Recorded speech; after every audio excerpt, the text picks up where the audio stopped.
Bismillahirrahmanirrahim. Alhamdulillahi rabbil alamin. Nahmaduhu wa nasta'inuhu wa nastahdihi wa nastaghfiruh. Wa na'udzu billahi min shururi anfusina wa min sayyiati a'malina. Man yahdihillahu fala mudilla lahu wa man yudlil fala hadiya lahu. Asyhadu an la ilaha illallah wahdahu la syarika lahu. Wa asyhadu anna Muhammadan abduhu wa rasuluh arsalahu Allahu baina yaday as-sa'ah walladzi arsala rasulahu bil huda wa dinil haqqi liyudhhirahu 'ala ad-din kullih walau karihal kafirun. Rabbi shrah li sadri wa yassir li amri wahlul 'uqdatam min lisani yafqahu qawli. Allahumma 'allimna ma yanfa'una wa zidna 'ilma. Allahumma arzuqna fahma. Amma ba'd. Para jemaah yang dirahmati Allah, minggu lepas kita berhenti pada muka surat 69 pada menyatakan perkara kelima, iaitu yang membatalkan syahadatain, perkara-perkara yang membatalkan dua kalimah syahadah, menyebabkan rosaknya keislaman dalam diri seseorang. Iaitu yang pertama telah kita sentuh minggu lepas, syirik dalam beribadat kepada Allah. Seseorang yang beribadat tetapi menyengutukan Allah dalam ibadat yang dilakukan. Contoh yang dibawa ayat dalam surah An-Nisa berhubung dengan bahayanya dosa syirik. Innallaha la yaghfiru an yushraka bih. Allah Ta'ala tidak mengampunkan sesiapa yang menyengutukannya, yang mensyirikkannya. Dan dia mengampunkan dosa yang selain daripada itu bagi sesiapa yang dia kehendaki. Baik, kita terus hari ini pagi ini untuk yang kedua lah. Sebab yang pertama itu telah dijelaskan minggu lepas. Orang yang menjadikan antara dia dan Allah adanya perantara, adanya pihak tengah lah. Ia berdoa kepada mereka, minta kepada mereka, tidak minta kepada Allah. Sama ada doa tu minta sesuatu kebaikan atau menolak satu keburukan, atau minta diampunkan dosa, minta syafaat kepada mereka, bertawakal, berserah kepada mereka. Maka orang yang sebegini dikira menjadi kafir secara ijma' atau kesepakatan ulama'. Boleh dirujuk dalam ayat 14 surah Yunus, wa ya'buduna min dunillahi ma la yadurruhum wa la yanfa'uhum. Mereka menyembah selain daripada Allah benda-benda yang tidak boleh memberi mudarat dan manfaat. Mereka menyembah benda-benda yang selain daripada Allah tidak dapat memberi manfaat. Pada masa yang sama mereka juga menyembah Allah. Ayat itu menyatakan tentang perbuatan syirik golongan musyrikin. Wa yaquluna haula'i syufa'auna indallah, dan mereka mengatakan sembahan yang mereka lakukan sebagai perantara antara mereka dengan Allah, sebagai pemberi syafaat. Syufa'at, pemberi syafaat untuk kami di sisi Allah, mengharapkan syafaat di sisi makhluk, padahal syafaat itu adalah milik Allah. Kullillahi syafa'atu jami'a. Katakanlah syafaat itu adalah hak Allah sepenuhnya, bukan hak mana-mana manusia. Berdoa memang ibadat lah. Dalam hadis riwayat Imam Al-Imam At-Tirmizi, inna ad-doa huwal ibadah. Doa itu adalah ibadat. Jadi kalau seseorang berdoa, ditujukan doa permohonan hajatnya tidak kepada Allah tapi kepada yang lain, maka jatuh kepada syirik lah. Berdasarkan ayat 60 dalam surah Ghafir, wa qala rabbukum ud'uni astajib lakum. Wa qala rabbukum ud'uni, dan Tuhanmu berkata, berdoalah kepadaku, maknanya mintalah kepadaku apa yang kamu nak minta, nescaya aku perkenankan permintaanmu.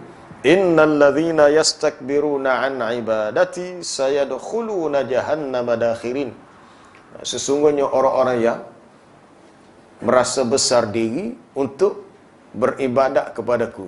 Maksud ibadat dalam ayat ini adalah yang tidak mahu berdoa dan minta kepada Allah, nescaya dia akan masuk neraka jahanam dalam keadaan sangat hina. Sama ada dia tidak mahu minta kepada Allah ataupun dia juga minta kepada yang lain selain daripada Allah, maka jatuh kepada syirik.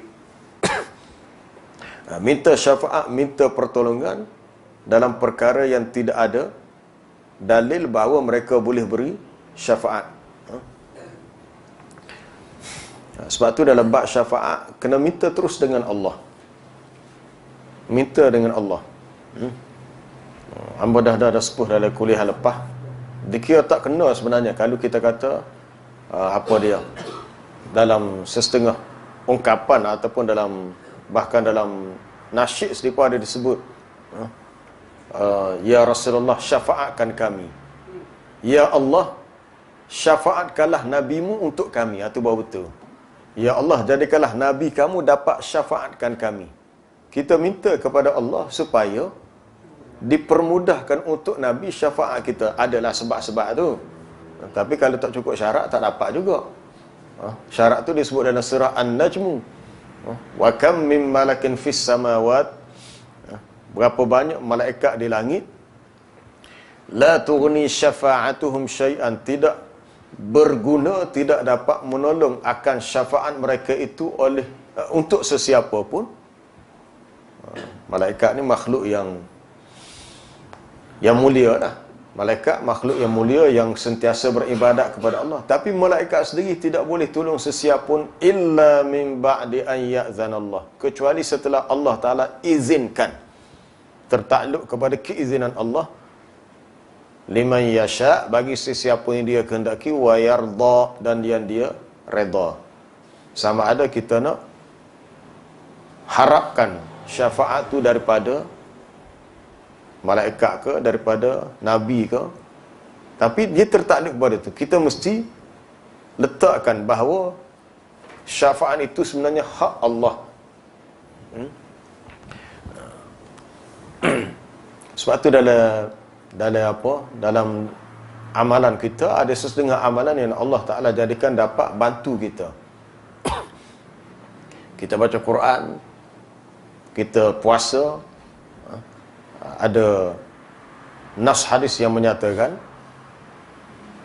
as-siyam wal Quran yashfa'ani lil 'abdi.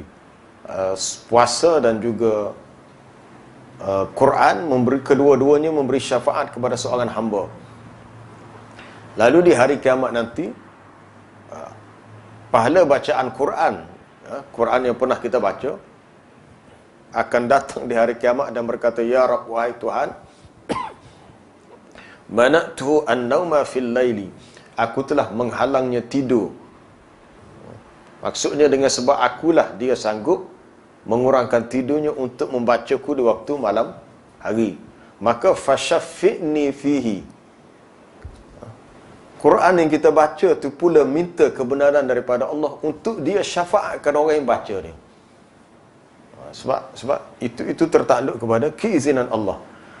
Wa yaqulu siyam, puasa pula berkata, ya Rabb, mana'tuhu at-ta'ama, aku telah menghalang daripada makannya daripada waktu siang. Sebab waktu siang bila berpuasa dia tak makan. Maka dengan sebab itu fashaffi'ni fihi, syafaatkanlah aku untuknya, yakni jadikanlah aku dapat tolong, dapat bantu dia.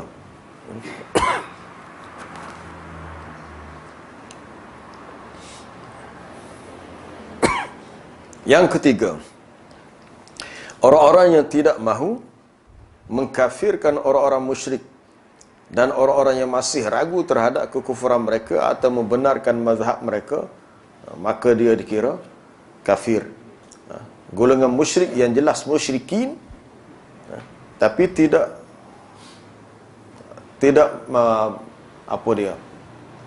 masih ragu-ragu ataupun tidak meyakini kekafiran mereka walaupun mereka itu kafir. Sebab dia ada gap, dia ada garis pemisah yang jelas antara kufur dan iman. Kalau jelas orang tu memang kafir, memang kafir lah. Cuma kekufuran tu dia banyak bezanya. Kufur tu ada kufur dengan sebab dia al-iba, dia ingkar, ada dengan sebab juhud, ada sebab kufur takzib, mendustakan. Ada kalanya kufur tu dengan sebab ubah hukum, dia boleh berlaku banyak bentuk. Kita melihat contoh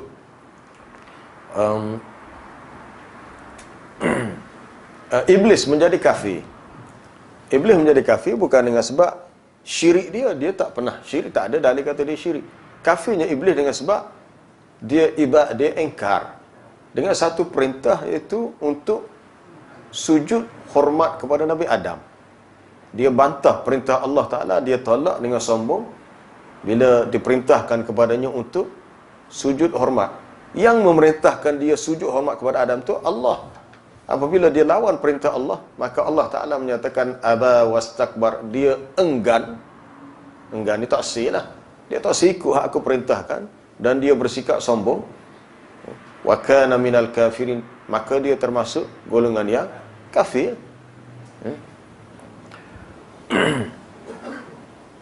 Ubah hukum. Kaum jahiliah pernah ubah bulan-bulan yang diharamkan berperang. Bulan yang diharamkan berperang, bulan-bulan haram, bulan Rajab, Zulkaidah, Zulhijjah, mereka cuba ubah. Dia mungkin tidak ubah sepenuhnya, dia ubah sikit-sikit. Ubah kalau kita agak ubah tara sikit. Sepatutnya dah masuk bulan yang diharamkan berperang, tapi dia kata tak masuk lagi.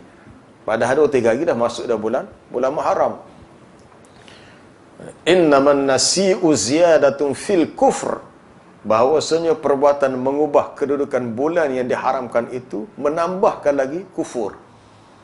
Yudillu bihil ladzina kafaru, menyesatkan orang-orang kafir dengan sebab tindakan itu. Yuhillunahu aman wa yuharrimunahu aman. Ada satu tahun mereka halalkan, ada satu tahun mereka haramkan. Jadi ubah hukum pun boleh membawa kepada kafir. Kalau seseorang itu sedar kesalahan dia dan dia tak bertaubat, maka dia menjadi kafir. Dan kita yang tahu kena nasihatkan dia. Kalau kita boleh nasihat lah. Tapi kalau kita dah nasihat, dia engkar, maka begitulah dari segi hukumnya. Kemudian yang keempat, orang yang meyakini bahawa ada petunjuk yang lebih sempurna daripada petunjuk Nabi.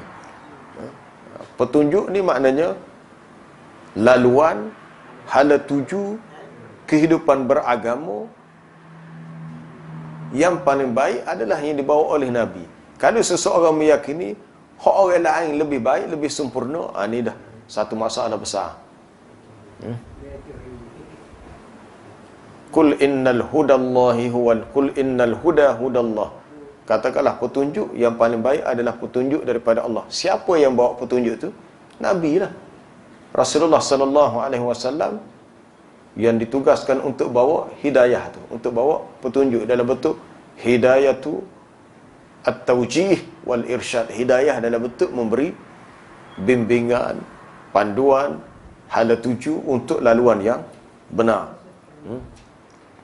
Ataupun dia meyakini hukum yang lain lebih baik daripada hukum beliau, hukum yang dibawa oleh Nabi.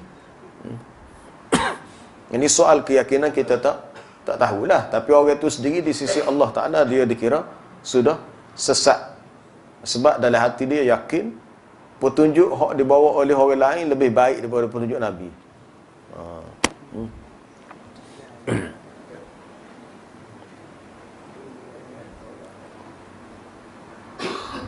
Wa khairul hadi hadi Muhammad sallallahu alaihi wasallam.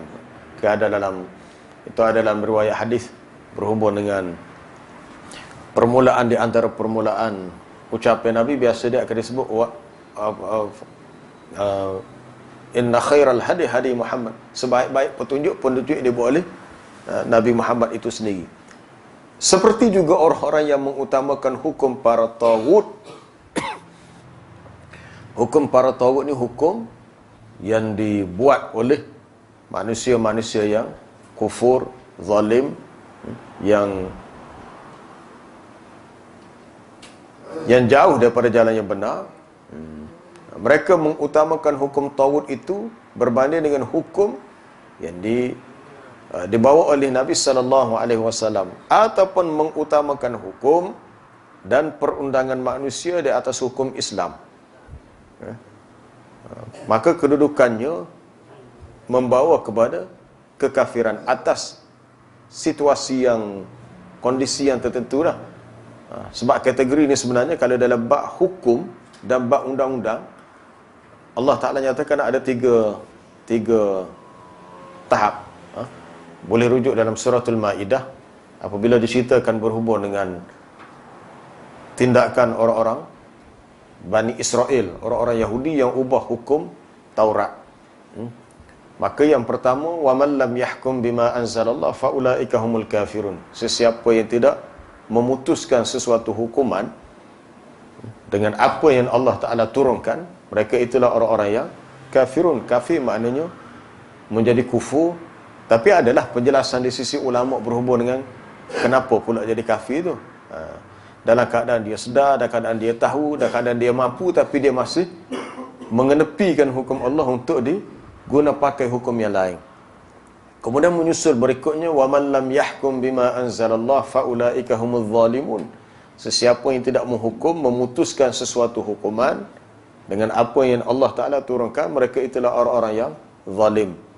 Lepas tu marilah yang ketiga, وَمَنْ لَمْ يَحْكُمْ بِمَا أَنْزَلَ اللَّهُ فَأُولَٰئِكَ هُمُ الْفَاسِقُونَ. Sesiapa yang tidak menghukum, memutuskan dengan apa yang Allah Ta'ala turunkan, mereka itulah orang-orang yang fasik. Jadi kena tengok satu persatu dia punya kedudukan seseorang itu. Yang pentingnya tugas kita adalah bila kita tahu nasihat. Nasihat itu penting. Soal hukum ni, soal hak tu ketetapan di sisi agama untuk kita mengelak supaya tidak terkena hukum yang sebegini. Tapi bila kita tahu ada orang yang jahil, yang dia melakukan kesalahan sehingga begitu keadaan dia, kita kena nasihat dia untuk dia perbetulkan keadaan. Tapi kalau dia tak bakal nasihat, dia tak tahu dia silap, tu kedudukan dia Allah Ta'ala sahaja yang lebih tahu. Wa hisabuhum 'ala Allah. Tugas kita hanyalah nasihat dan dakwah. Sebab persoalan hukum, hukum ni dalam perkara yang Allah Ta'ala syariatkan. Dalam perkara yang tidak disyariatkan, maka itu kita boleh tak apalah, buat sendirilah. Dalam agama tak ada dinaskan berhubung dengan peraturan dan hukum jalan raya. Tak ada. Dalam Quran adalah hadis, kalau anda memandu dengan kelajuan ni, sekian-sekian hukumannya, anda perlu berpuasa 10 hari. Tak ada. Jika anda melanggar lampu isyarat warna merah, hukumannya kena sedekah pada anak yatim. Tak ada. Hak tu memang tak ada. Jadi hukum hak manusia buat dalam soal contoh undang-undang jalan raya tu, maka tidak salah lah. Hak salahnya apabila kesalahan itu dah diperuntukkan hukumannya dalam agama, tiba-tiba kita tak tepi, tolak tepi, ambil hak kita buat sendiri. Tu boleh cari sendirilah, dan memang banyak lah.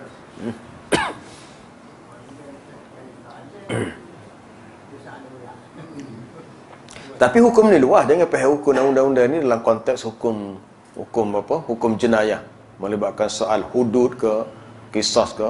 Dia meliputi semua hukum. Dia meliputi semua hukum.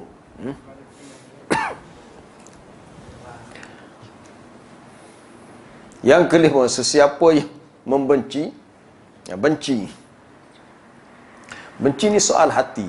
Sama dengan yang ke-4 tadi, yakin.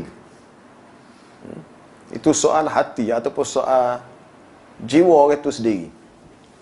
Yang kelima, sesiapa yang membenci sesuatu dari ajaran yang dibawa oleh Rasulullah sallallahu alaihi wasallam, sekalipun ia juga mengamalkannya, maka ia kafir. Allahu akbar. Ini sebab persoalan akidah ni dia bermula daripada i'tiqad, pegangan hati, keyakinan. Seseorang yang dia tidak suka, tapi dengan sebab orang Kelantan kata malu mata kok orang lain. Tapi dalam hati tu nak marah. Dia sebenarnya tidak suka, dia benci. Benci kepada hukum walaupun dia mengamalkannya. Apatah lagi kalau dia tak mengamalkannya. Kalau tak suka atas sebab apa? Mungkin setengah kaum wanita tak suka apa ni kena pakai tutup aurat payah panah gini. Tapi dia okeylah, dia pakai tudung molek lah. Tapi dalam hati dia tu memberontak benci nak marah. So bila dia ada peluang pergi luar negara, tak ada orang, dia cabut habis. Sebab dia kata dia tempat dia malu mata kau saing-saing. Rasa malu mata, malu. Tak tergamuk untuk mendedahkan aurat. Kalau ada dalam hati dia perasaan benci, itu bahaya tu. Contohnya telah dinyatakan dalam surah Muhammad, ya. Zalika bi annahum karihu ma anzalallahu fa ahbata a'malahum. Wallazina kafaru fata'sal lahum wa adalla a'malahum. Adapun orang-orang kafir, maka kecelakaan yang besarlah bagi mereka, dan Allah Ta'ala menghapuskan segala amalan baik mereka. Zalika bi annahum, yang demikian itu kerana mereka karihu, benci. Punca dihapuskan amalan mereka kerana karihu, mereka benci ma anzalallahu, apa yang Allah Ta'ala turunkan daripada hukum agama, mereka benci. Lalu fa ahbata a'malahum, lalu Allah Ta'ala hapuskan amalan mereka. Walaupun mereka beramal, tapi amalan mereka dihapuskan atas faktor benci. Sebab di antara tanda iman ialah cinta kepada Allah dan hukumnya.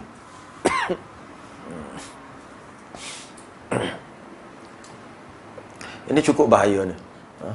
Ya, paling amat bimbang sekali kalau kaum muslimat yang setengah tu secara berani betul-betul membantah hukum poligami, seperti dia nak berperang dengan Allah. Kalau dia tak setuju atas sikap, mungkin ada setengah lelaki yang berpoligami berlaku tidak adil, kita meletakkan kebencian kepada orang yang bersikap tidak adil dalam urusan dia memiliki 2, 3 atau 4 isteri. Tapi perangai setengah orang lelaki yang berkahwin lebih yang tidak adil dijadikan sebab untuk dia benci hukum Allah. Tak boleh. Kita nak mahu nyamuk sekot je, kita bakar kelambu. Jadi bila kita bakar kelambu, bukan nyamuk tu mati, nyamuk lari dah. Kita dari kelambu pula hang terbakar. Jadi kita kena faham molek lah. Faham molek. Sama ada si isteri itu dia mengizinkan suaminya kahwin seorang lagi atau tidak izinkan, itu perkara kedua. Sebab adalah hati dia ada keperasaan benci tadi. Benci. Kadang-kadang setengah orang tu benci. Kalau bunyi disebut, suami dia sebut, contohnya dia kata ada kawan dia tu, isteri dia ada 3, paling mukah lalu, nak ayat bencinya, tak ada apa-apa lagi. Sebutlah yang baik pun dia tu tak benci itu. Benci atas sebab apa? Tu kena tanya balik. Kalau dengan sebab dia benci kepada hukum Allah, itu hukum. Tapi ia bukan sesuatu yang wajib. Kalau seseorang tu mampu dan dia rasa dia nak kahwin lebih, tak apa, itu hukum tu boleh bagi dia. Bukan menjadi kemestian. Cuma itu dari segi peruntukan hukumnya begitu. Sebab itu hukumnya begitu. Fankihu ma taba lakum minan nisa'i mathna wa thulatha wa ruba'. Berdasarkan ayat kedua surah An-Nisa, memang keharusan untuk berpoligami itu ada dalam Quran. Jadi kalau ada orang benci, bermakna dia benci kepada hukum Allah yang ada dalam Quran. Itulah kadang-kadang timbul bila mustuh banyak kali berhubung dengan pembahagian harta pusaka. Maka ada orang beritahu, ada ahli keluarga dia yang tak setuju untuk agihkan harta pusaka peninggalan orang tua mereka ikut hukum-hukum dalam Quran. Siapa kepada mereka, dia kata kalau ikut juga, ada adik-beradik dia kata dia nak lawan juga. Kita kata bukan berlawan sesama adik-beradik, itu dah berlawan dengan Allah. Jadi dia kata untuk elak daripada timbul perbalahan dan supaya tidak putus silaturahim, kena ikut juga kehendak tu. Habis ya? Tapi kadang terpaksa dah. Kadang terpaksa. Tapi sebenarnya kita kena akun dengan hukum Allah, kena ikut. Kalau dia kata dia boleh sikit, tak apa, kita cucu, kita wihak gear, kita hak banyak kalau nak bui. Tapi dia kena redha. Hukum Allah dia kena redha, tapi kena faham. Persoalannya kena faham. Sebab setengah tu tak faham, dia kata nyanyi orang tina boleh sikit. Bukan semua kondisi boleh sikit. Kadang-kadang orang lelaki boleh sikit sebab dia asabah. Kadang-kadang orang tina boleh banyak lagi kalau dia ramah. Dia dapat 2/3. Tapi disebabkan kita tak faham, kita terus protes, membantah. Jangan kita bersikap gitulah, tak kena lah. Bahaya tu, benci tu. Bangun semaya subuh, tapi dalam hati tu memberontak. Apalah ni, menyusah kau nak tidur. Dah. Mula-mula dia marah kepada mak ayah dia, gerak orang nak tidur gini. Lepas tu, dalam hati tu, kenapa Tuhan susahkan hidup aku? Pagi-pagi kena bangun solat subuh. Bahaya tu. Kalau tak dirawat perasaan benci tu, dia akan jadi nyakit benda lain. Yang keenam, siapa yang menghina sesuatu daripada agama ni. Tindakan menghina.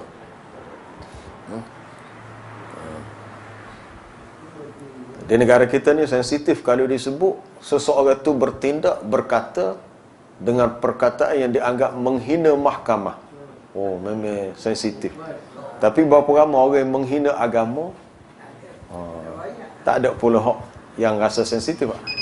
Ada sebenarnya, tapi tidak ketara sangat. Menghina sesuatu daripada ajaran agama, ataupun disebut dalam bahasa Arabnya istihza, mengejek, mempersenda. Kalau budak-budak dia kata, kita bukan nak balas dengan dia, dia buat nyenyi kita. Buat nyenyi. Nyenyi sebenarnya betul-betul menghina tu. Jadi dia puncanya bila ada seorang buat nyenyi, dia pun nak marah, balas lah. Itu menghina. Seseorang tu dia rasa sangat apa dia? Marah dah. Sangat marah bila dia dihina ataupun harga dirinya dijatuhkan. Jadi kalau menghina agama ataupun persoalan pahala dan azab siksaan, maka ia menjadi kafir berdasarkan nas Quran. Qul abillahi wa ayatihi wa rasulihi kuntum tastahzi'un. Adakah dengan Allah, adakah terhadap Allah, ayat-ayatnya dan juga rasulnya kamu mahu berolok-olok? Berolok-olok ni nak buat main-main, buat. Ayat ni menceritakan tentang sikap orang munafik sebenarnya.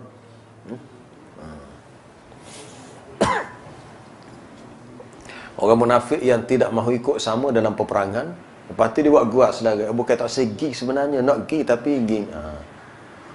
La ta'taziru, kamu tak perlu beri apa-apa alasan.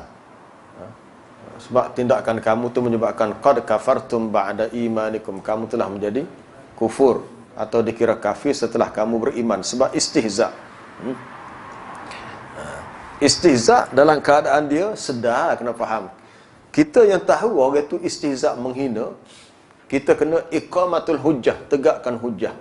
Maksud tegakkan hujjah, kita beritahu dia, kita jelaskan kepada dia.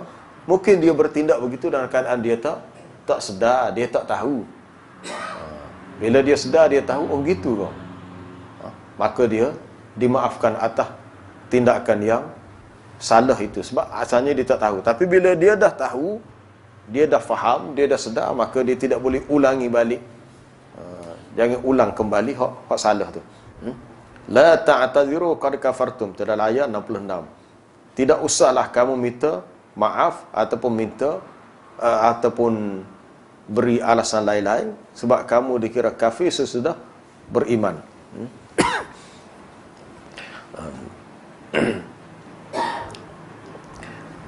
Perbuatan menghina agama dan Rasul ni telah berlaku zaman Nabi Nuh.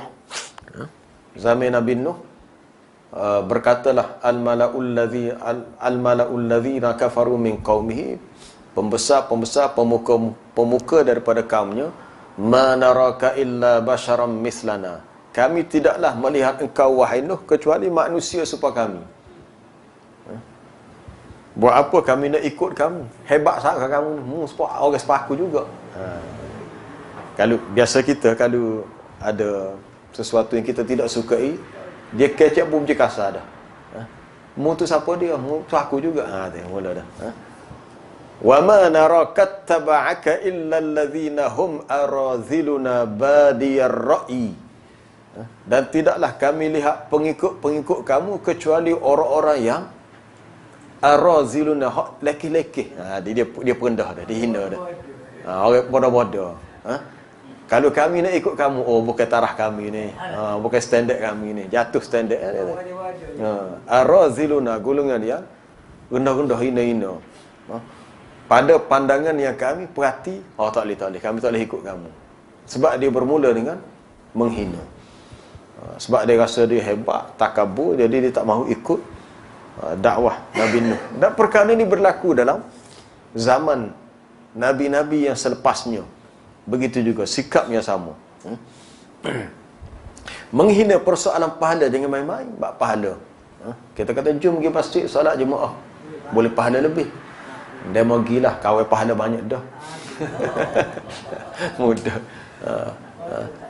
Dia mau banyak dosa kuih buat ibadat gilah. Kawai ni tak apa tak gi pun. Buat main-main bab pahala.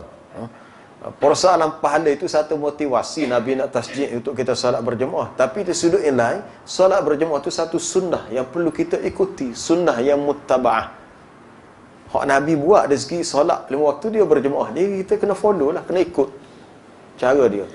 Soal pahala banyak tu, dia banyak cara lagi kita boleh buat, tapi kena ikut. Jadi kalau seseorang tu rasa dia dah banyak pahala dengan ibadat lain, bukan bermakna dia kena mengabaikan solat berjemaah. Iwak nganyi pula, ada mana gigi lah. Kita bimbing ada juga di wak-wak selera, jangan wak selera kita. Semaya Zahur dah. Semaya dah kemarin. 2 ayat kemarin. Kita tanya halian Allah ni hari ni. Tengok semaya Zahur dah kau. Pukul 3.30 dah ni. Kata Maidah pukul berapa kemarin? Dia tak boleh go lah. Agama jangan buat go lah. Tak usah doa lah hak kemarin tu. Hak lepas dah kita tanya sekarang. Kita bimbang takut jawapan tadi mari dalam betul nak selera. Selera.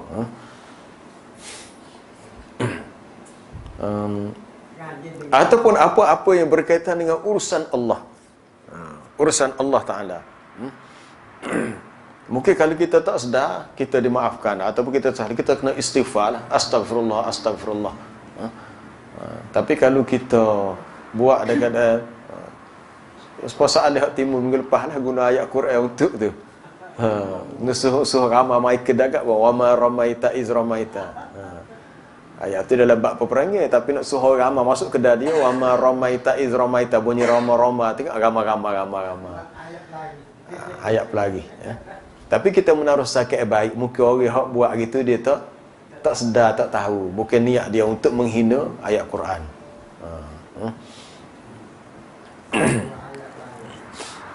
Angin yang bertiup, angin ni Allah Ta'ala yang hantar angin. Allahul ladzi yursilur riyah.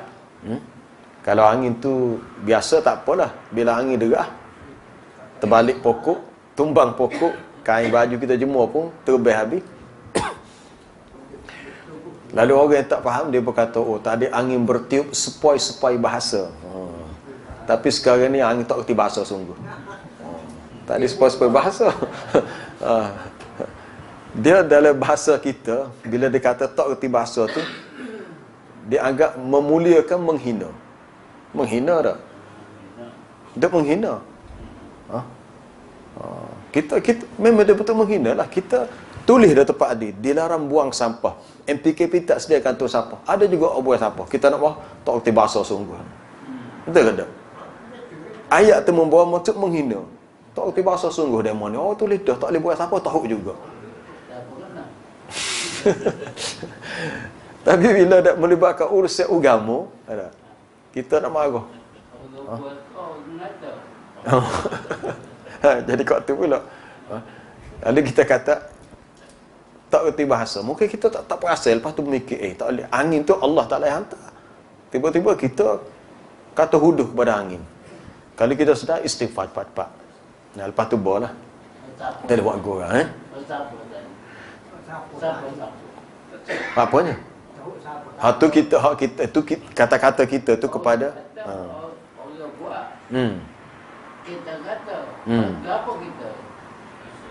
Tak boleh gambar satu, tak boleh gambar satu. Kita hak kata tak boleh gambar satu, cuma sekadar nak pelepah perasaan. Memang dari segi tu tak ada gambar satu lah. Cuma hak salahnya kalau kata-kata penghinaan tadi ditujukan kepada agama. Tapi kalau sesama kita tu dikira sekadar nak pelepah perasaan. Hak baiknya kita pergi jumpa dia. Tapi iyalah, kalau pergi jumpa rasa tak ada gapo, mungkin dah tulis 2-3 kali dah tulis. Lepas tu dia buat pula, letak pula. Jadi akhirnya kena sabar gitulah. Baik, yang ketujuh, perbuatan sihir. Gapo dia sihir-sihir ni? Sihir ni adalah suatu permainan yang melibatkan kuasa jin. Syaitan lah. Kuasa jin ni syaitan lah.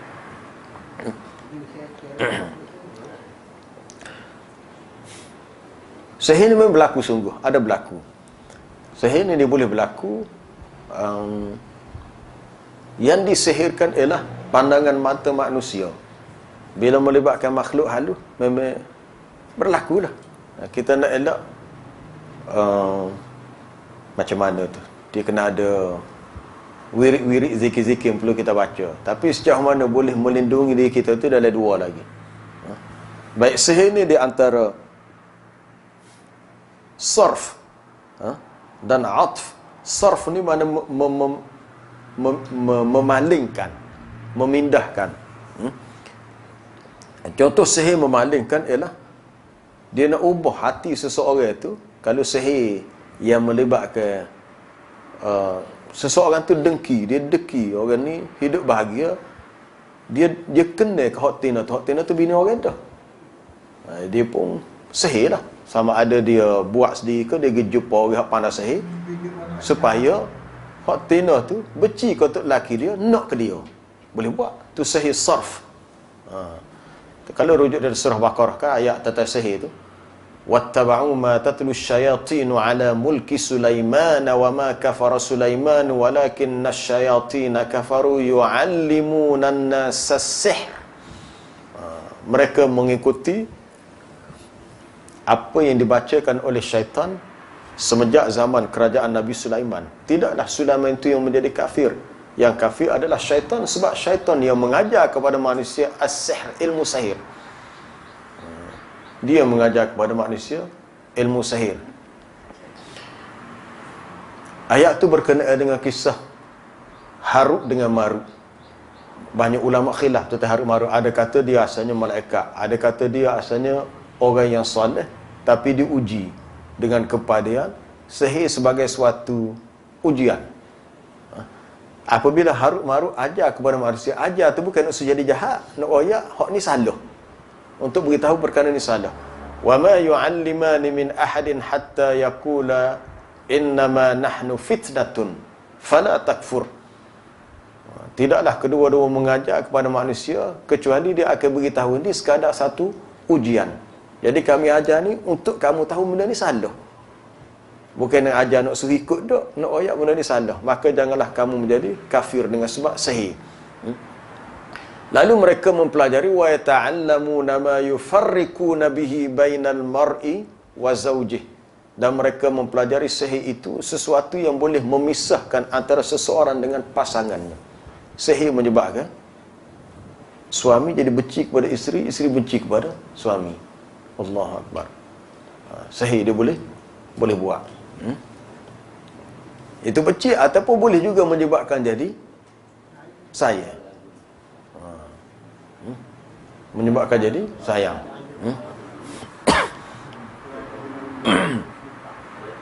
Ada seorang wanita beritahu, dia kata dia benci ke orang itu tak sih, tapi tiba-tiba macam mana bila orang itu minta dia setuju terima. Rupanya dia terkena sihir. Setelah beberapa tahun hidup bersama, hilang sihir itu. Baru dia khabar, bapa aku nikah dia ni, aku benci ke dia. Bawa khabar. Bila hilang sihir. Jadi selama ni dia setuju dia nikah dalam keadaan dia tak sedar dia telah al-mashhur, orang yang terkena sihir. Banyak kes yang mendengar daripada setengah yang terlibat, dia sedih jugalah dengar cerita dia. Siapa dia minta, dia cerita pada hamba, dia minta supaya tak tahulah benda tu macam mana boleh berlaku. Akhirnya hak tina tu janin natu dia nikah dengan anak jatuh dia. Natu dia ni kontrol habis. Dia kata duit gaji ke apa tak, kau mak ayah, dia kata tak caw rasa. Lepas tu baru tahu rupanya anak jatuh dia terkena sihir. Terkena sihir daripada pihak sana nak pitih hak ni sihir hingga hak jatuh ni nak keadaan anak dia. Tapi dia ceritalah anak dia pun nikah pun sekadar gitu, jadi alat untuk pitih kepada bini dia. Lepas tu dia pun tak ada kekuatan, maknanya kehilangan tenaga batin tak ada. Ayah dia sendiri cerita hilang tenaga batin, nikah 4-5 tahun tak boleh anak, tak ada, memang tak ada.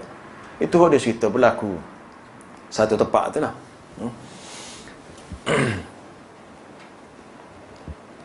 Jadi hamba kata ginilah, cuba buat pengaduan ke pejabat agama. Dia kata dah cerita dah kepada pejabat mufti pun dia cerita dah.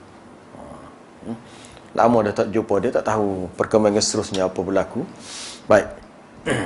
Barangkali yang dimaksudkan adalah amalan yang boleh membuat suami benci kepada isteri atau membuat wanita tu cinta kepadanya.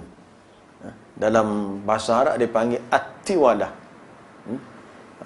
Inna raqa wat tamaim wat tiwalah syirkun. Sesungguhnya jampi mentera, tangkal azimat dan tiwalah. Tiwalah ni ilmu guna-gunaan. Ia termasuk sihir. Dia boleh buat, ilmu buat. Tambah ada buat dalam bentuk pengasih, beci, ataupun kan kalau orang nega, orang lalu depan kedai dia nampak tutup semua. Dia kata kedai buka jadi tak nampak. Tapi tak nampak kedai tu. Itu pun termasuk tiwalah juga. Kalau orang sambil dulu, dia buat obat apa dia? Minyak mati bunuh. Betul kan tak? Hak cerita kita pernah dengar. Minyak mati bunuh, dia cari seorang anak sulung. Dahsyat orang tu dulu. Bunuh. Dia kerak dagu, dia pelayu ni mana itu dengan api, keluar lemak.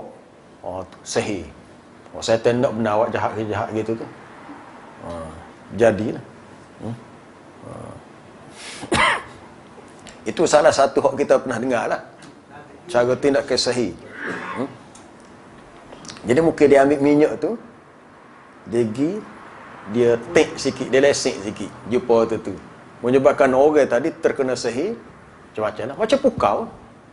Pukau pun sihir juga tu. Nau'um minas sihir ialah pukau. Bila pak kena tu kita pun tak khabar.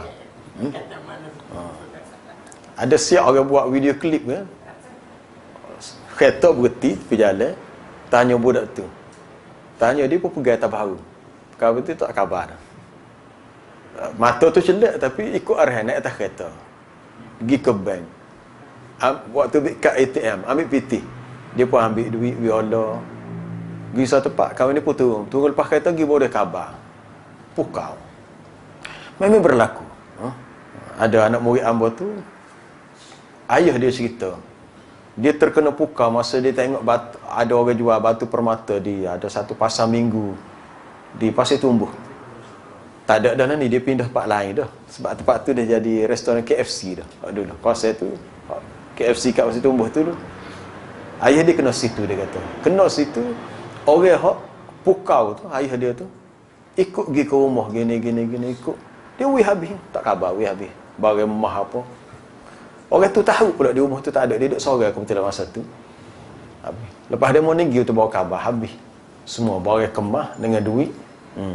Ya. Allah Akbar. Jahatnya manusia. Barang siapa yang melakukannya dan meredainya, maka dia kafir. Sebab ni sihir ni, kalau dalam hadis yang sahih, dia jatuh kategori yang kedua lepas syirik.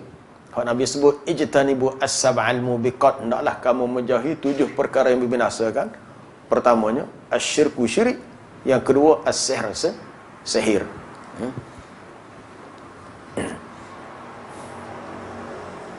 Dan dalilnya berdasarkan ayat tadilah, wa ma yu'allimani min ahadin itu.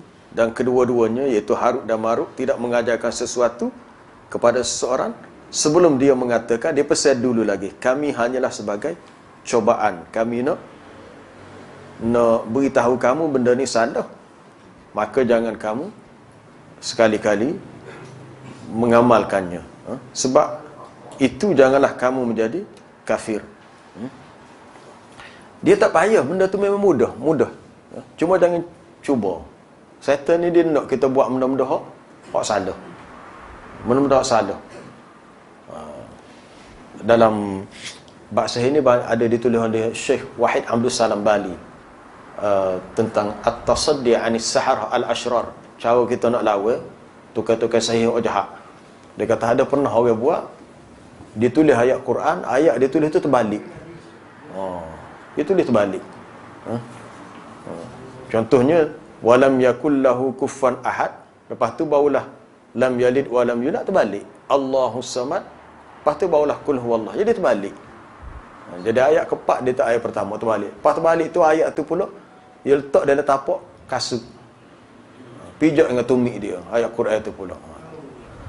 Lepas tu dia minta supaya bukan minta dengan Allah, minta dengan syaitan lah. Supaya benda hak dia nak ni jadilah. Dia nak gapo dia? Dia nak jalan atas udara tu. Dia boleh buat. Dengan sebab cara dia buat tadi, dia pakai kasut, dia tak ayat Quran, dia pijak, dia pun jalan atas air. Tak tenggelam. Orang lain tenggelam, dia tak tenggelam. Jin boleh buat, tapi itu jadi kafir lah.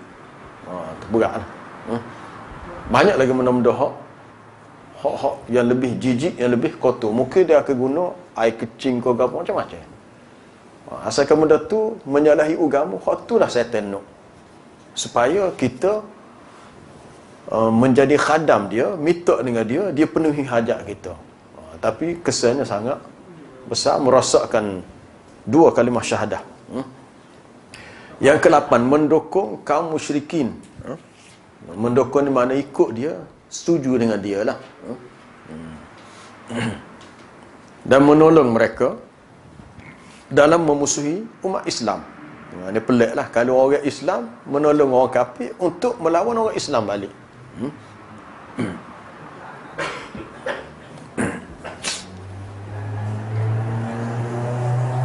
Berdasarkan ayat dalam surah Al-Ma'idah tu. Ayat tu sebenarnya ambil di akhir tu, dia kena tengok di awal dia. Ya ayyuhallazina amanu la tattakhidul yahuda wan nasara awliya. Wahai orang yang beriman, jangan kamu mengambil Yahudi dan Nasrani sebagai wali-wali kamu. Wali ni orang yang diberi kepercayaan, orang yang menjadi teman rapat kamu. Tujuannya untuk kamu memusuhi umat Islam. Kemudian yang akhir sekali, ada 2 lagi. Yang ke-9,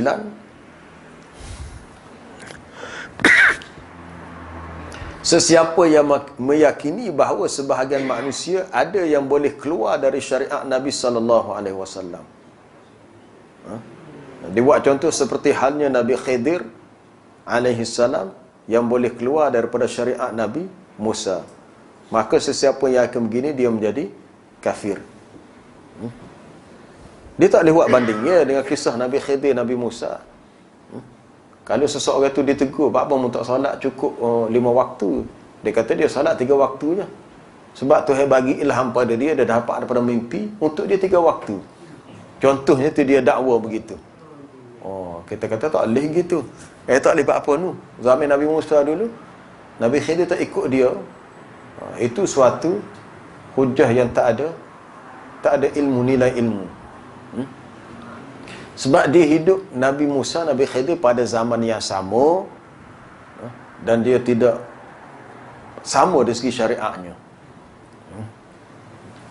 Dia hidup di zaman yang sama masa tu dan berbeza dari segi syariat. Sebab asalnya Nabi Musa tempat lain, Khidir tempat lain. Cuma Nabi Musa pergi cari dia untuk melihat kelebihan yang ada pada dia. Jadi kita nak buat bandingnya, perbandingan itu tak kena pada tempatnya. Tidak ada seorang pun umat Islam yang boleh keluar daripada syariat Nabi sallallahu alaihi wasallam. Tiba-tiba seseorang itu meyakini bahawa ni banyak hak gini ni banyak berlaku dalam sebahagian tarikat yang menyeleweng. Dia beramal kuat dah ni. Beramal. Siapa perekat dia kata amalan dia tu dia tak ke sembahyang jemaah tak apa dia. Demo hak tak siapa makam kamu demo kena pergi jemaah. Kau tak apa tak pergi jemaah tak apa dah. Sudahlah kita. Dia bona dah tu. Siapa tak pergi sembahyang jemaah. Dia kata sembahyang jemaah ni untuk orang lain dah. Adapun syariat untuk solat Jumaat ni untuk kami tak apa tak pergi. Sudahlah habis tu. Tu punah habis tu. Mula Jumaat apa akhir sekali tak sembahyang langsung. Lepas tu Dr. Abdul Basit pernah cerita masa seminar itu kan. Seminar tasawuf dan tarikat antara ketulinan dan kepalsuan. Di antara perkara pelik ni dia kata hak hebat orang hak mengajar tu. Contoh hebatnya siapa orang tak faham. Kalau orang faham tu tak hebat lagi. Dia kena mengajar siapa orang tak faham baru hebat. Tu bukan hebat boleh tahu dia tu siapa kita. Orang yang menganggap hebat tu dia rasa anak murid dia lah follow dia ikut dia. Hebat tu guru dia. Apa hebat? Sebab tak faham hak dia royak ke apa. Kalau faham tu tak hebat dia kata. Ustaz ni tak hebat sebab dia mengajar orang faham belaka.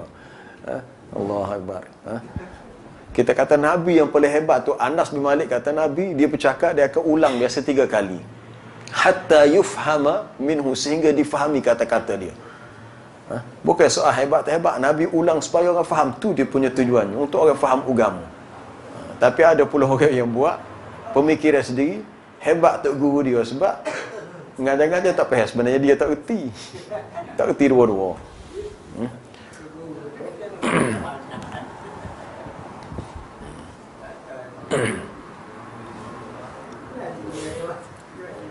Sebagaimana yang diyakini oleh ulat Sufi yang berlebihan melampaui batas. Bukan semua je.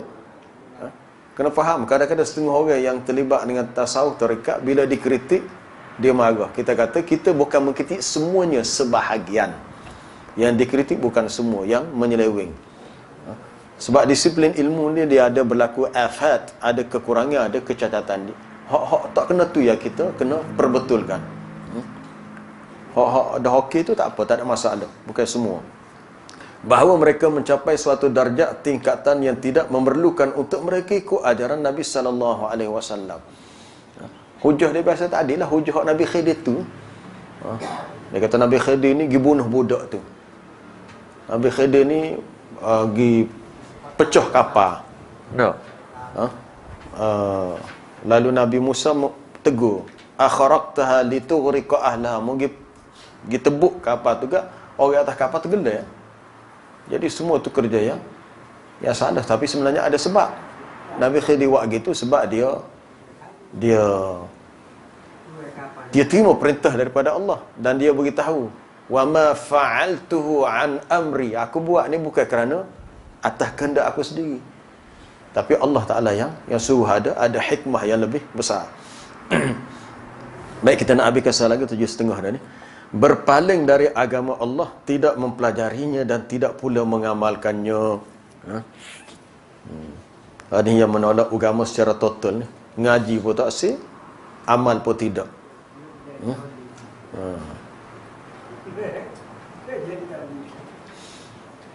Penulis memetik, dia kata Syekh Muhammad At-Tamimi berkata tidak ada beza dalam hal yang membatalkan syahadah ini antara orang yang bercanda. Canda ni bergurau, bahasa Indonesia mana bercanda ni al-muzah, yang ni bergurau senda.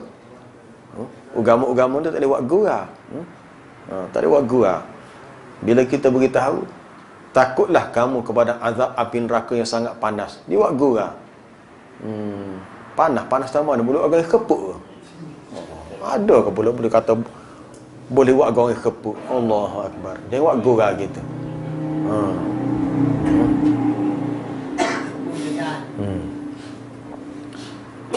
Sesuatu yang ada kaitan dengan agama jangan kita wak main, wak gurau. Sebab tu kita bimbang sebab di Malaysia ni banyak rancangan-rancangan berbentuk lawak jenaka, lawak maharaja, lawak tu pun lawak solo lah gapo macam apa ni gapo. Nak berlawak tu boleh tapi jangan sampai berbohong syaratnya. Sebab dia termasuk salah satu seni hiburan. Pertama jangan berbohong. Jangan kecap lawak lah. Dan jangan siapa mempermainkan agama tu. Jangan siapa mempermainkan agama adalah lawak jenaka tu tak boleh. Itu dikira salah. Sekalipun orang kata bercanda bergurau tak boleh. Ataupun sungguh-sungguh serius pun tak boleh juga. Mahupun yang takut, kecuali dimaafkan bagi yang terpaksa, yang dipaksa, bukan terpaksa, dipaksa. Dipaksa ni bukan atas kehendak dia lah. Dan semua itu adalah bahaya yang paling besar serta paling sering kali berlaku. Maka setiap Muslim wajib berhati-hati dan mengkhawatirkan dirinya. Maknanya sentiasa jaga, bimbang berlaku perkara pada dirinya. Mohon perlindungan kepada Allah daripada hal-hal yang boleh mendatangkan kemurkaan Allah dan siksaan yang pedih. Jadi ada 10 perkara semua sekali. Wallahu alam. Ada soalan? Ya. Sahih.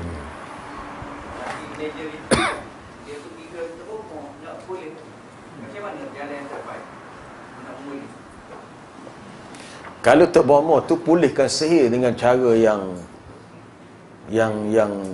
apa, dengan tarekah masyru'iyah, dengan cara yang disyariatkan, menggunakan kaedah ruqyah syar'iyah, itu harus boleh. Boleh, takut dia perobat sihir, dia pergi jumpa pula tok bomo sihir hak kafir untuk sihir lawat dengan sihir. Dia nak lawat, nak buang sihir hak orang kena pada dia, dia pergi jumpa pula orang lain hak pandai main sihir. Jadi berlawailah dua tukar sihir. Sebenarnya itu perlawanan antara dua jin. Sama-sama jin. Jin ni menjadi khadam kepada tuan dia hak ni menjadi tuan khadam kepada ni. Memang salah. Kalau cara tu salah. Tapi kalau guna ruqyah syariah itu diharuskan. Bila seorang budak wanita masuk dekat rumah Nabi dan Nabi beritahu isterinya, apa nama, Maimunah ke Ummu Salamah, tak ingat. Nabi kata, aku melihat pada wajahnya ada tanda terkena sihir, terkena ain. Maka disuruhkan dia mandi. Salah satu rawat yang sahih ni kena mandi. Biasa orang kita buat mandi tu, dia ayat tu dia bacakan dengan ayat kursi ke apa tu. Itu harus segi ada tadawi boleh. Kemudian dimandikan. Mandi orang tu. Untuk supaya kita kata boleh pelucuk habis, tangga habis. Sahih tu. Itu dari segi ikhtiar. Cuma cara tu kena tak adil lah, sebab tak adil lah. Masyru'iyah. Jangan digunakan cara-cara yang salah. Ataupun ada jampi-jampi mentera hak minta kepada makhluk, minta dengan jin, dipanggil at-talasim. Dalam bahasa Arab kata at-talasim. Bacaan-bacaan jampi yang tidak menepati hukum syarak jatuh kepada syirik. Walaupun orang tu kata salah apa, kita ikhtiar je. Tak biasa kita dengar. Tak salah, dia kata ni lama dah anak hamba sakit ni. Kena wakak orang dia kata. Wakak kena sahih kat orang ni. Dia pergi jumpa Tok Bomo Sial ni. Banyaklah lah topak ni banyak. Kalau lah Kedah melalui itu di mana? Kawasan Sik, banyaklah kawasan kampung. Bomo Sial memang dia tulis. Pak kita tak tulis. Keturunan Siam ada jadi Bomo. Kawasan kita mungkin ada, kita tak cari je. Mungkin ada ni kawasan lah kau bacok topak. Dia pergi jumpa Tok Bomo Sial. Menggunakan cara yang salah untuk menolak benda yang salah. Kita ambil banding yang gini lah, kucing naik atas rumah kita, pergi kecing situ. Kita pun ambil aicar dalam pagi. Jadi aicar tu kotor lagi, busuk lagi, nak basuh air kecil kucing ni. Tak jadi hijau gitu. Baik, ada soalan lain. Ya. Ustaz, ada sebagai orang kata, kalau kita tengok orang kafir, dia kata kafir, dia kata aku esok dia masuk Islam. Kalau orang itu itu.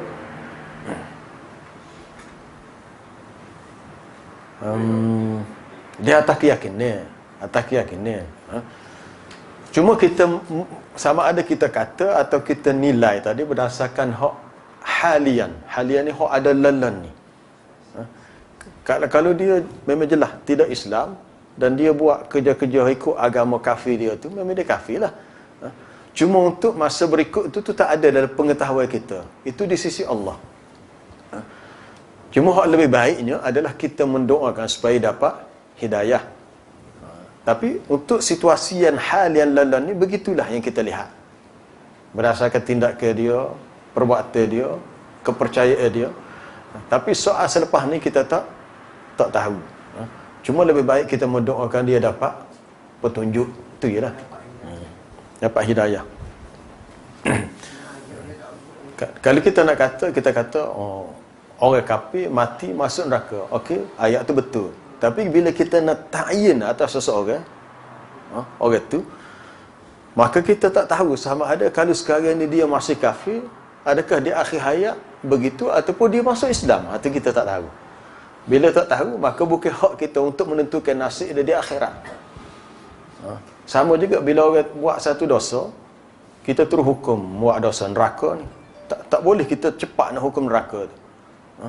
Sebab rahmat Allah dan keampunannya sangat luas. Ya betul orang tu buat dosa, kita tak tahu lepas ni dia mendapat keampunan atas dosa dia atau dia bertaubat, lepas tu dia mati dalam keadaan Allah Ta'ala telah hapuskan semua dosa dia. Kita tak pakai hukum, kita tengok hari tu dia buat dosa neraka. Bukan hak kita untuk menentukan syurga neraka, tak boleh. Kita cuma nasihat dia, benda ni salah, berhentilah, bertaubat. Cukup sekat tu ya. Soal kita nak hukum syurga neraka tu bukan hak kita. Sebab selepas tu kita tak tahu. Jadi hukum tu hanya berdasarkan dipanggil halian. Halian hak masa-masa tu ya. Ada lagi? Ya, tak lagi. Baik dengan malaikat juga kita ni nak baik tujuan ke apa dia tu? dalam mana yang Tak perlu. Tidak perlu bimbang jatuh kepada syirik. Betul. Kalau seseorang tu kata dia nak baik rapat dengan malaikat ni, memang ada lah. Kalau nama secara khusus Jibril, memang Jibril ada. Dan dia boleh mati. Memang ada pun. Mikail dan yang lain-lain banyak lah. Kita tanya nak baik tu untuk tujuan apa? Supaya juga ada setengah dia kata nak baik dengan jin. Untuk tujuan apa? Sebab kita hanya hidup dalam kelompok masyarakat manusia. Kita manusia dan manusialah kita. Agama sebenarnya tidak menggalakkan untuk kita berinteraksi dengan alam gaib. Dua-dua. Alam malaikat gaib tak nampak. Alam jin pun gaib. Berbeza dengan kita manusia, alam musyahadah. Hak boleh disaksikan, boleh dilihat. Kalau seseorang tu kata dia baik dengan malaikat atas tujuan untuk mudah minta tolong, kita bimbang itu jatuh. Kemungkinan lama kena jatuh kepada syirik. Sebab soalan tadi boleh rujuk dalam surah Sabah, ada cerita dia. Wa yauma yahsyuruhum jami'an thumma yaqulu lil malaikati ahaula'i iyyakum kanu ya'budun. Ingatlah pada hari Allah Ta'ala himpunkan semua manusia dan dia berkata kepada para malaikatnya, adakah pok-pok ni menghak suruh dia sembah kamu wahai malaikat? Lalu malaikat kata, qalu subhanaka anta waliyuna min dunihim. Ya Allah, maha suci engkaulah wali kami, engkaulah penjaga pelindung kami, bukan mereka. Jadi ada manusia yang mengatakan mereka baik dengan malaikat gini, akhirnya jatuh kepada syirik. Sebab balkanu dijawab oleh mereka, ya Allah, mereka tu sebenarnya balkanu ya'budunal jin, mereka sebenarnya sembah jin.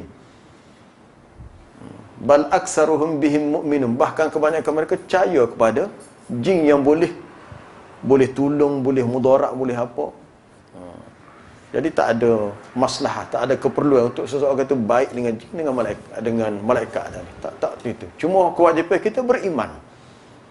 Ke dalam rukun iman, beriman kepada Allah, beriman kepada Rasul, kepada kitab, kepada malaikat, hari kiamat, beriman. Bukan dia suruh untuk kita baik. Adapun Nabi, dia dengan Jibril sebab tugas dia terima wahyu. Dan Jibril turunkan wahyu kepada dia. Jadi kalau Nabi itu baik dengan malaikat Jibril, munasabah dengan tugas dia. Jadi kalau ada orang zaman lain ni kata dia rapat baik dengan malaikat, mu jangan balas dengan aku panggil malaikat Jibril, habis nanya dia. Contohnya. Hebat dia. Dia balas dia kata, mu tahu aku ni rapat baik dengan malaikat Jibril ni. Mu balas dengan aku panggil dia lenyek rumah mu habis dah. Kita kata tak boleh gitu. Itu satu dakwah yang tak masuk akal. Antara Nabi dengan Jibril pun dia punya kepentingan hubungan dari sudut terima wahyu. Sebab Jibril ditugaskan untuk apa dia? Menurunkan wahyu. Wa innahu latanzilu rabbil alamin. Quran tu diturunkan daripada Allah Tuhan semesta alam. Nazala bihi ruhul amin, diturunkan oleh malaikat Jibril. Ruhul amin tu gerai malaikat Jibril. Ala qalbika, diturunkan kepada hatimu ya Muhammad. Litakuna minal munzirin, supaya engkau menjadi orang yang memberi inzar. Itu tugas Nabi. Jadi apa dia punya keperluan untuk seseorang itu kata dia nak baik dengan malaikat. Takut nanti dia minta itu dan ini pada malaikat dalam perkara hak sepatut dia kena minta tolong dengan Allah. Atau kita takut jadi zari'ah, pendorong kepada syirik. Nanti sakit kepala kak, minta malaikat hak jadi khadam aku tolong kak. Pecik urut. Tapi biasa hamba tahu ni kes macam ni dengan jin. Dia jin dia jadi khadam dia. Allahu Akbar. Sehari dua ni keluar sak khabar cerita toyo dah, toyo mengganas. Berlaku di kampung Talak di Tupak ni. Sebenarnya kawasan kita ni ada juga berlaku, hamba tahulah ada berlaku juga. Duit ila apa. Mana buat kan? Orang hak merah jin tu, jin toyo tu. Dia pelepah je, dicuri. Kita ikhtiar gitulah, benda alam gaib kita tak nampak. Tapi orang tu berdosa lah. Berdosa yang sangat besar lah. Sebab memang syirik. Bila dia pera toyo, jin tu untuk kerja-kerja salah tadi, abang rasa tak ada orang pera jin hak toyo hatu ni untuk aku subuh esok mau terlegak aku nak bangun tahajud ni. Ada gitu. Tak ada gitu. Macam ke orang pera jin toyo apa ni memang kerja jahatnya. Nak curi pitih orang, curi barang mah orang tak. Ada kau beli jin dia Mekah ada dulu. Jin Mekah kan tu. Jin dia sendiri di Mekah. Ada Tak tahu Allah. Tak tahu tu.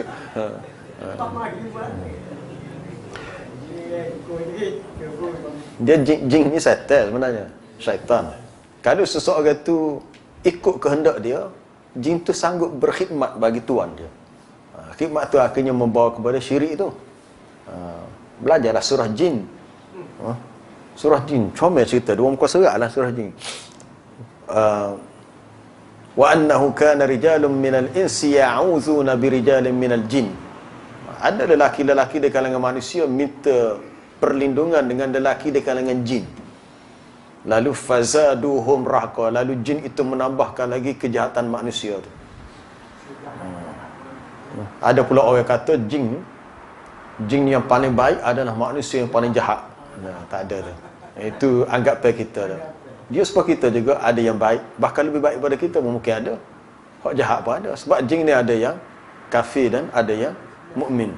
Wa anna minnal muslimuna wa minnal qasitun. Jin sendiri beritahu, Allah Taala cerita dalam Quran, ada di antara kami yang Islam dan ada di antara kami yang jahat dan engkar.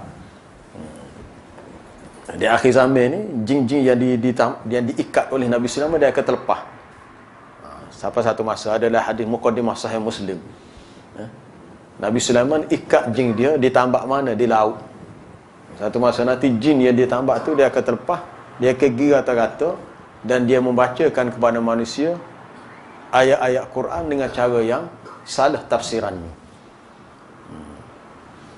Dia mari dalam bentuk makhluk seperti manusia, mengajar agama tapi salah. Satu zaman akan berlaku. Dia adalah jin yang pernah diikat oleh Nabi Sulaiman. Itu cerita lain, kita sambung semula, itu tak sapa lagi. Ya, rasa lagi. Ada jenis promo ni macam kalau ada apa-apa kita beritahu dia nama atau gitu dia tak perlu kata dia percaya. Dia jenis macam dia baik. Tapi dia amalan dia tak percaya lah. Wallahu a'lam, hamba pun tak pasti tu macam mana dia boleh buat gitu tu. Kita pernah dengar juga gitu. Bila jumpa dia sebut nama gini-gini, dia boleh baca. Dia boleh baca gini-gini. Manusia biasa dia tidak tahu perkara gaib. Betul kita kata dari segi zahirnya dia ada amalan soleh gini. Adakah amalan soleh itu menjadi sebab kepada dia tahu perkara gaib sehingga dia tahu isi hati orang lain? Sebut nama ni, dia ni gini. Dia ni suka pergi masjid ke tempat ni. Kita yalah betul yalah. Memang betul. Kita bimbang orang sebegini termasuk dalam hak Nabi sebut al-arraf. Arraf ni orang yang mendakwa tahu perkara gaib. Sebab hak dia sebut tu, dia tidak akan tahu kecuali dia menggunakan jin sebagai khadam. Itu Nabi yang beritahu. Mungkin pandangan kita kata takkan kawan dia nak pakai jin, nampak jauh dia ni serba besar, bawah sebeh tak tinggal zikir sama. Dari segi amalan dia. Tapi Nabi beritahu orang yang buat kerja ni adalah arraf, dan kita pergi jumpa dia dikira salah. Kita pergi jumpa dia salah dan perbuatan dia dikira salah. Sebab Nabi SAW sendiri tidak tahu perkara gaib dan isi hati orang lain. Isi hati orang lain adalah saya mau bawa sekali tu kita pergi jumpa orang tu tak jauh daripada kawasan ni. Malah orang tempat mana pergi jumpa, dia pun tanya. Dia tanya soalan tu macam dia tahu di rumah dia ada kitab-kitab lama. Kata ada. Dia pun titih. Dia pun ayat gini. Kita pun main mikir macam mana dia tahu. Dia tanya soalan tu macam dia tahu dah. Ada kitab-kitab lama. Adalah 2-3 soalan lain dia tahu gini. Lepas tu kita pun main mikir macam mana dia tahu. Sebab manusia biasa dia tak akan tahu. Dia tak akan tahu walau setinggi mana amalan dia. Tapi sekali itulah lepas tu kita tak pergi dah lah. Kita nak tahu hak sayang kita cerita betul ke tak pergi jumpa. Wallahu a'lam. Subhanakallah bihamdika asyhadu an la ilaha illa anta astaghfiruka wa atubu ilaik. Wassallallahu wasallam ala nabiyyina Muhammad wa ala alihi washabbihi walhamdulillahi rabbil alamin.